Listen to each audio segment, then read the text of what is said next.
Halo, assalamualaikum teman-teman semuanya. Selamat pagi, selamat siang, selamat malam, dimanapun kalian berada. Sehat-sehat semua ya.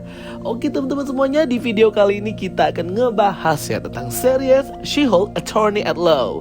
Nah, jadi di sini aku akan ngebahas lebih kayak ke timeline ordernya dari series She-Hulk ini sebenarnya di set waktu kapan nih? Apakah berdekatan dengan Thor Love and Thunder, Miss Marvel, Doctor Strange Multiverse of Madness, atau seperti apa? Nah, jadi nanti ini akan based on bukti-bukti yang kita lihat ya di beberapa series lainnya, khususnya di series She-Hulk itu sendiri. Oke, menurut timeline ordernya, She-Hulk ini berset waktu berdekatan dengan series Miss Marvel di tahun 2025 ya guys. Pertama dari film Shang-Chi and the Legend of the Ten Rings, ini setnya sudah jauh ya dari Shang-Chi ya. Shang-Chi berset waktu di April-Mei 2024. Bruce Banner juga pada saat di film Shang-Chi dan juga di series She-Hulk itu sama, tangannya masih sakit. Dimana di sini juga kita lihat ada rekaman lama atau video lama dari Abomination yang kabur dari penjara DODC dibantu oleh Wong untuk bertarung di tempatnya Xialing. Jadi jelas nggak berdekatan dengan timelinenya Shang-Chi. Berikutnya, apakah dekat dengan filmnya Eternals ya yang terjadi di bulan Juni-Juli 2024, 8 bulan after Endgame? Jelas jauh banget ya,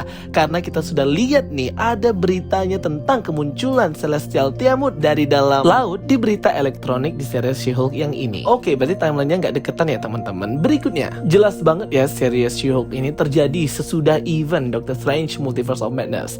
Di sini Wong sudah mendapatkan kostum barunya, jubahnya juga, dan juga menjadi Sorcerer Supreme, dan mereka ngebahas tentang Book of Vishanti, juga ngebahas tentang event Spider-Man No Way Home, penghapusan memori dari sihirnya Doctor Strange, dan ini semua sudah terjadi ya, jauh dari event dan waktunya ketika Jennifer Walters ini berubah dan bertransformasi menjadi She-Hulk guys. Jadi kayaknya agak kurang tepat kalau deketan dengan Multiverse of Madness. Nah, yang paling deket itu adalah dengan seriesnya Miss Marvel terjadi di tahun 2025 pertengahan atau sampai mau ke akhir ya.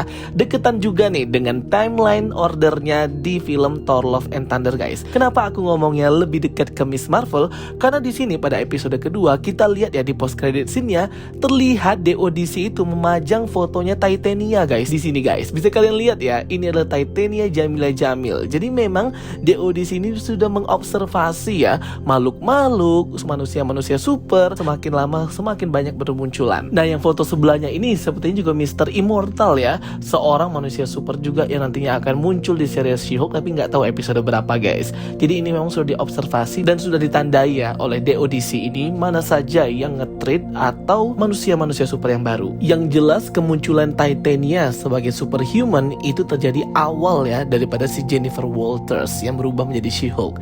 Karena Titania ini sudah terkenal duluan seorang influencer superhuman. Dan pendapat aku ini juga didukung ya dengan timeline ordernya series She-Hulk di website atau aplikasi Disney Plus ya teman-teman. Disney Plus Hotstar, di sana timeline ordernya memang She-Hulk ini before Miss Marvel atau berdekatan dengan series Miss Marvel, yaitu pada tahun 2025. Mungkin pertengahan menuju akhir ya.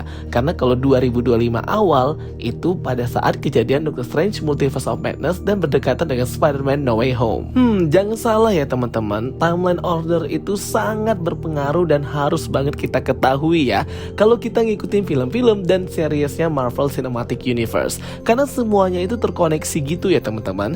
Kadang ada yang di set waktunya itu di masa depan, ada di masa sekarang, atau di masa lalu. Sehingga terkadang orang-orang yang bermunculan, cameo-cameo, easter egg itu nantinya akan saling berhubungan satu dengan yang lainnya. Seperti yang aku jelaskan di awal-awal tadi ketika beberapa kasus besar di film-film seperti film Eternals itu menjadi berita highlight di series She-Hulk ini guys. Karena terkadang jika fans atau para penonton yang langsung nonton di bioskop dan tidak mengikuti seriesnya, itu pasti kebingungan ya, ini sebenarnya filmnya ini apakah after ini atau sesudah ini atau sebelum film yang ini. Nah, jadi setidaknya informasi yang aku berikan ini bisa membantu kalian menjelaskan ke teman-teman kalian gitu ya guys, kalau misalnya mereka kelewatan untuk menonton timeline ordernya. Jadi pokoknya beberapa film dan series Marvel Cinematic Universe yang berset waktu di tahun 2025 itu ada Miss Marvel, ada Thor Love and Thunder, She-Hulk, Moon Knight, dan Doctor Strange in the Multiverse of Madness. Nah, jadi beberapa film ini ada yang berset waktu di awal tahun 2025, di pertengahan tahun tahun 2025 ataupun di akhir tahun 2025, pokoknya di tahun 2025 tapi berbeda-beda bulan gitu. Nah, masalah tahun dan hal-hal kayak gini itu tuh tidak secara langsung disebutkan ya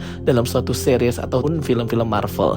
Jadi dia itu tersirat dari sebuah pengumuman ataupun poster-poster yang menunjukkan tentang event atau konflik besar dari film sebelumnya yang jadi highlight atau berita, sehingga kita bisa mengira-ngira sebenarnya terjadi di waktu dan bulan yang kapan. Nah, jadi jangan ada lagi pertanyaan ya, kok itu ada videonya Shang-Chi di mana Abomination dan Wong itu saling bertarung, kok bisa ada? Nah, itu tuh kayak video lama yang baru viral lagi ya. Jadi sebenarnya video itu diambil pada saat timelinenya Shang-Chi and the Legend of the Ten Rings di tahun 2024. Selain timeline waktunya yang berdekatan dengan series Miss Marvel, beberapa scene juga itu sama ya, di mana melibatkan DODC dan juga para tentara DODC di sana, baik di series Miss Marvel maupun di series She-Hulk. Dari mulai tentara dengan pistol dan cahaya yang berwarna biru ini, dan juga Super Mac Prison DODC Department of Damage Control yang memenjarakan dan menangkap clandestine maupun Emil Blonsky atau Abomination. Dan DODC ini juga ya yang bertanggung jawab di Spider-Man No Way Home sebagai agen federal yang hendak menangkap Peter Parker dan Aunt May itu guys.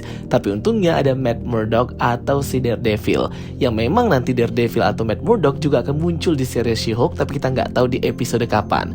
Nah, jadi memang ini all connected gitu ya. Beberapa easter egg-nya itu sama, yaitu DODC dan Super Mac Prison mereka. Karakter Hulk juga berperan penting ya dalam menekankan teori ini, dimana ketika kita lihat di series She-Hulk episode pertama, Bruce Banner ini tangannya masih memakai grip dan masih sakit pasca dia melakukan blip waktu Avengers Endgame. Nah, jadi hal ini tuh kayak mengkorupsi tangannya dan membuat tangannya rusak gitu ya teman-teman. Sama seperti kita lihat di post credit scene Shang-Chi and the Legend of the Ten Rings. Namun berkat darahnya Jennifer Walters, karena spesial darahnya yang tercampur dengan gamma radiation, akhirnya dia bisa menghealing atau menyembuhkan kembali tangan yang rusak itu. Sehingga ketika meloncat ke tahun 2025, ketika terjadi kecelakaan di series She-Hulk, dia pun bisa kembali ya menyembuhkan lukanya dan menjadi Hulk Smart Hulk lagi. Belum lagi di series She-Hulk ini juga mention New Asgard. Ini mana New Asgard itu kita tahu ada di Thor Love and Thunder, sudah sangat advance dan maju ya teman-teman.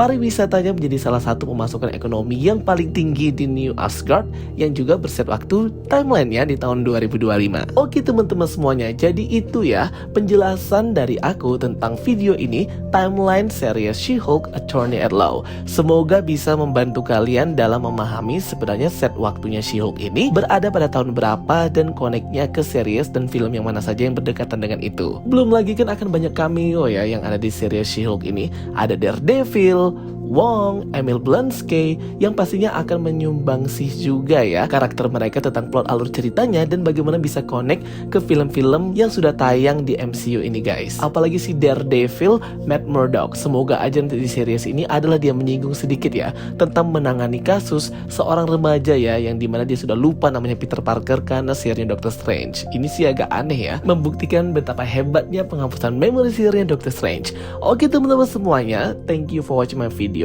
Don't forget to like and subscribe. Kita ketemu lagi di video-video aku berikutnya. So stay tuned and stay watching. Sampai jumpa semuanya. Bye bye. See you next time.